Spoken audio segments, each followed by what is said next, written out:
নমস্কার। আমরা united forum of all Adivasi organisation, যেটা 50টা গণসংগঠনের যে সমন্বয় মঞ্চ, আজকে united forum of all Adivasi অর্গানাইজেশনের পক্ষ থেকে আমরা আজকে গোটা পশ্চিমবাংলায় 2006 ফরেস্ট রাইট অ্যাক্ট এর কার্যকরী এবং ইমপ্লিমেন্ট করার জন্য ডিএমের কাছে ঠিক দুটোর সময় প্রত্যেকটা জেলাতেই আমাদের আজকে ডিএম ডেপুটেশন হচ্ছে প্রতিনিধিমূলক।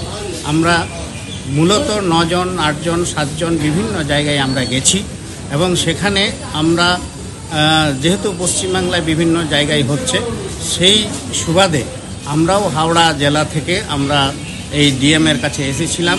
ডিএম ম্যাডামের সঙ্গে আমাদের কথা হয়েছে এবং ডিএম উনি আমাদের কথা শুনেছেন এবং 2006 সালে ফরেস্ট রাইট অ্যাক্ট অনুযায়ী যে অ্যাওয়ারনেস প্রোগ্রাম হওয়ার কথা ছিল সেটা তিনি বললেন যে 30 তারিখে উনি অ্যাওয়ারনেস প্রোগ্রামটা করবেন। তার সঙ্গে হুল দিবস যেটা আছে সেটাও তিনি ওই দিনে করবেন এবং আমাদের আহ্বান করেছেন। আমরা ফোন নাম্বার দিয়েছি, আমরা অতি সত্বর তার সঙ্গে যোগাযোগ করে আমরা এই প্রোগ্রামটা করার জন্য আমরা অনুরোধ করেছি এবং সেটা তিনি মেনে নিয়েছেন এবং 30 তারিখে করবেন বলে তিনি আমাদের আশ্বস্ত করেছেন। তেমনি United forum of all Adivasi অর্গানাইজেশনের পক্ষ থেকে আমি হচ্ছি ওয়ার্কিং কনভেনার মিতন চন্দ্র টুডু। নমস্কার।